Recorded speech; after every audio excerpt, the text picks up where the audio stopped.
क्यों ऐसा है कि अब तक नहीं सुलझ पाई है छोटू आरती केस की गुत्थी? क्यों ऐसा है कि अब भी सुलग रही है मासूम छोटू की अर्थी?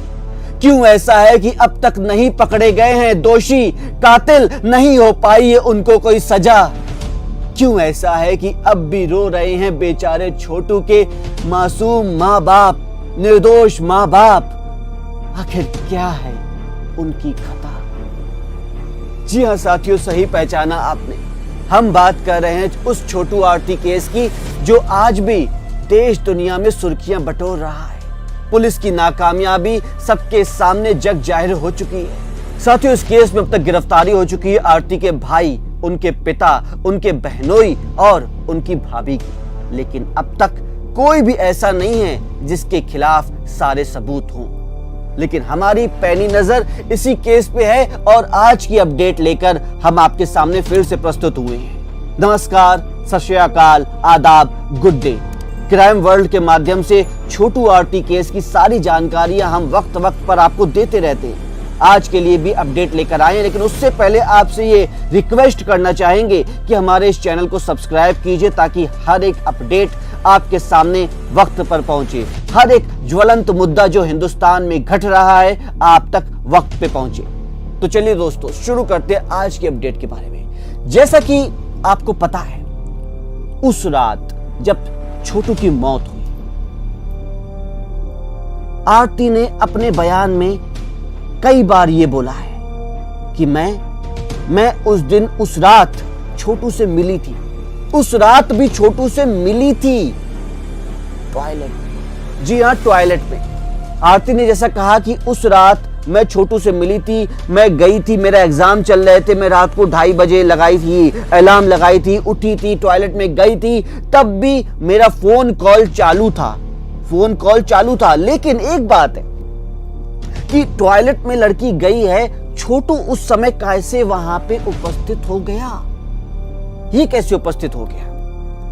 आरती आगे भी ये बोलती है कि मैंने छोटू को बोला जाओ जाओ जाओ, वो नहीं गया, मैं मामा के पास गई, फिर मैं वापस आई, फिर मैंने उनके पिता को फोन किया, पिता ने यहाँ पे आए, पिता से कुछ नहीं हो सका, फिर गांव वाले आए, तब तक छोटू मर चुका था। लेकिन एक बात जो गौर करने लायक है कि क्या ये केस सीधा साधा लव का केस है या इसमें एक लव ट्रायंगल भी है? जी हाँ दोस्तों, लव ट्रायंगल। हालांकि क्राइम वर्ल्ड के माध्यम से हम किसी भी अफवाह की पुष्टि नहीं करते हैं, लेकिन हमारा जो जिम्मा है कि आप तक हर अपडेट पहुंचाएं।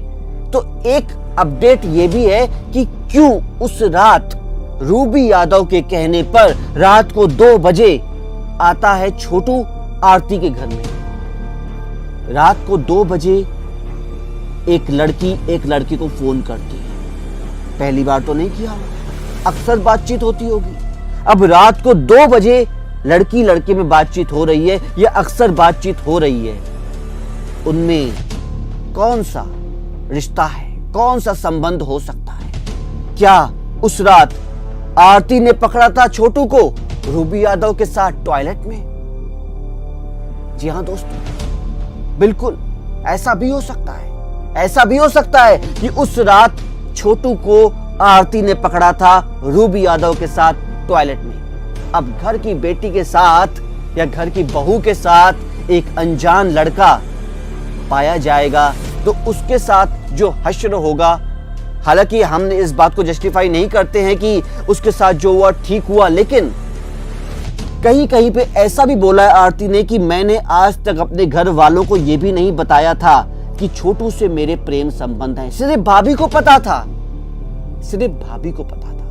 अब कोई अनजान लड़का घर की बहू के साथ पाया जाएगा, हो सकता है वो चोर हो, डकैत हो, उसके पास कोई धारदार हथियार हो, कुछ भी हो सकता है। इस केस में एक वकील हैं जिसका नाम है शिवनंदन भारती जी, जो कि पटना हाई कोर्ट के वकील हैं और आरती के पिताजी धीरेन्द्र यादव का केस लड़ रहे हैं। वो ये कहते हैं कि उस रात को चोर डकैत समझकर उसे मारा पीटा गया। वो एक पॉइंट और रेस करते हैं कि उस रात हो सकता है रूबी यादव पकड़ी गई हो छोटू के साथ।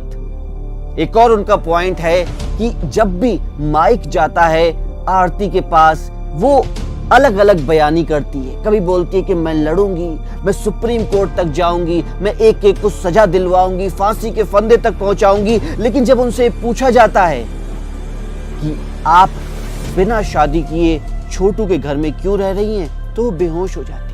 अब वकील हैं तो वकील की भाषा में बताते हैं कि आज की डेट में अगर आरती अपने घर में रह रही होती, उस घर में जहां छोटू की हत्या हुई, जहां पर 4 से 5 अभियुक्त पुलिस के अंडर में है, गिरफ्त में है, आज अगर छोटू के साथ जो भी हुआ आरती उस घर में होती तो वो भी एक अभियुक्त होती। ये ह्यूमन टेंडेंसी है कि जब भी आप पकड़े जाएं तो काउंटर अटैक कर दीजिए।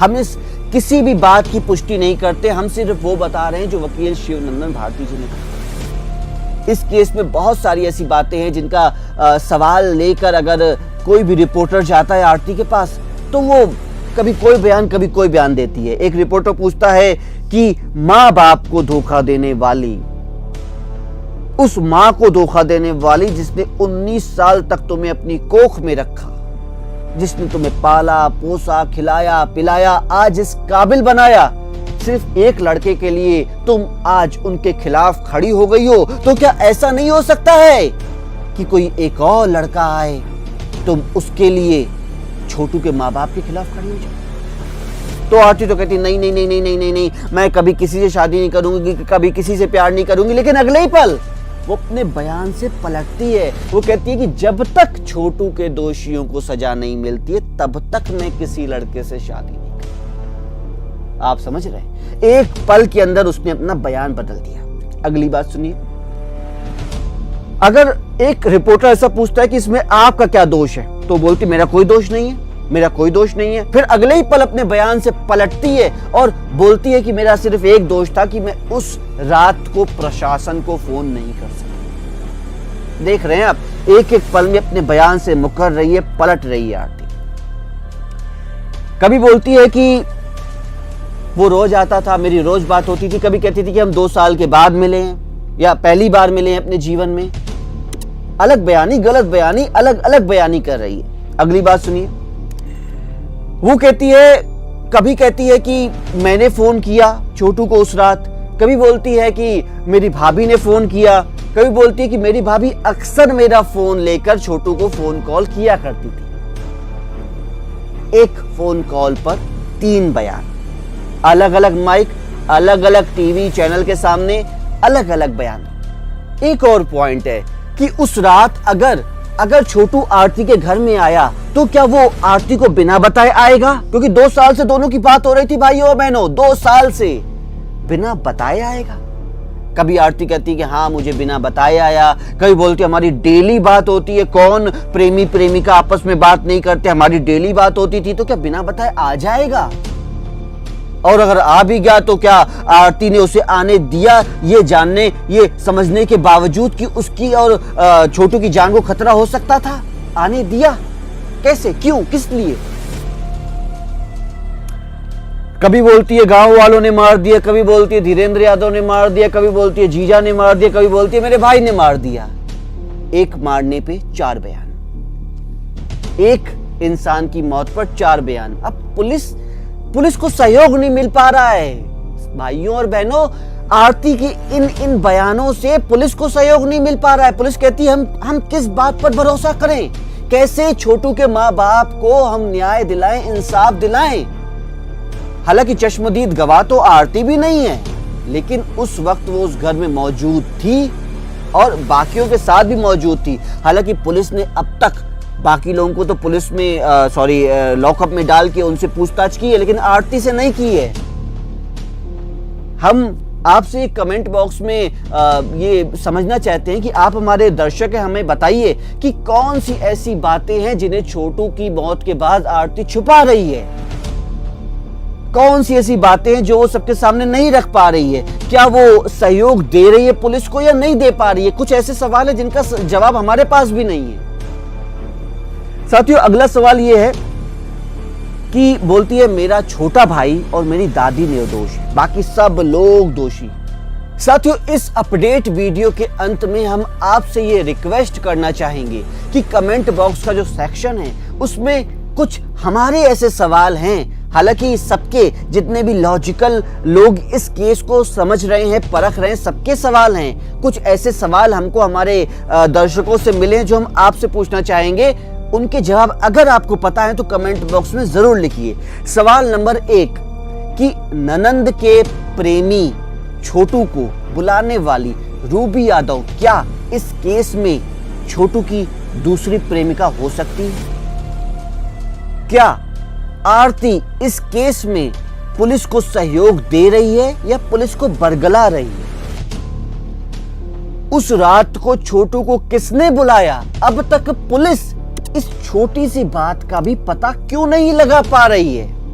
अगला सवाल यह है कि कब तक आखिर मासूम छोटू के माँ बाप पुलिस के सामने अपनी झोली फैलाए खड़े रहेंगे कि दोषियों को पकड़ो, उन्हें सजा दिलाओ? आखिर कब तक प्रशासन ऐसे ही सोता रहेगा? कब तक आखिर पुलिस अपनी जिम्मेदारी सही तरीके से नहीं निभाएगी? और अगला यानी कि चौथा सवाल यह है कि क्या इस केस के बाद आरती को जितनी पब्लिसिटी मिल रही है, हर एक माइक उसके सामने जाता है और वो गलत बयानी, अलग बयानी कर रही है, क्या वो हाईलाइट होना चाहती है या सच में छोटू के हत्यारों को सजा दिलाना चाहती है? साथियों, इन सवालों के जवाब आपसे रिक्वेस्ट है कि कमेंट बॉक्स में जरूर दें, ताकि हमारे जो बाकी के दर्शक है वो समझ सके, परख सके और ये जान सके कि आखिर गलती किसकी है जो इस केस के, इस हत्या के 25 दिन बीतने के बाद भी दोषियों को सजा नहीं मिल पाई। साथियों, हम इस अपडेट वीडियो को हर बार आपके सामने लेकर आते रहेंगे। इस केस पर हमारी पैनी नजर है क्योंकि ये केस अब तक इतना उलझ चुका है या इतना उलझाया जा चुका है कि हर एक बंदा यही सोच रहा है आखिर दोष किसका है। हम ये अपडेट वीडियो आपके सामने लेकर आते रहेंगे। हमारा ये उद्देश्य नहीं है कि आपको विचलित करें, आपको परेशान करें, बल्कि हम समाज के हर ज्वलंत मुद्दे के साथ इस केस पर भी पैनी नजर रखे हुए हैं। साथियों, हमारे इस वीडियो को सब्सक्राइब कीजिए ताकि हर एक वीडियो आपके पास सबसे पहले पहुंचे। कमेंट बॉक्स सेक्शन जरूर भरते रहना चाहिए आपके द्वारा और उसके बाद नोटिफिकेशन बेल को भी जरूर दबाइए। आखिर में मुझे इजाजत दीजिए, अगले वीडियो के साथ, अगली अपडेट के साथ फिर आपके सामने हाजिर होंगे। तब तक के लिए नमस्कार।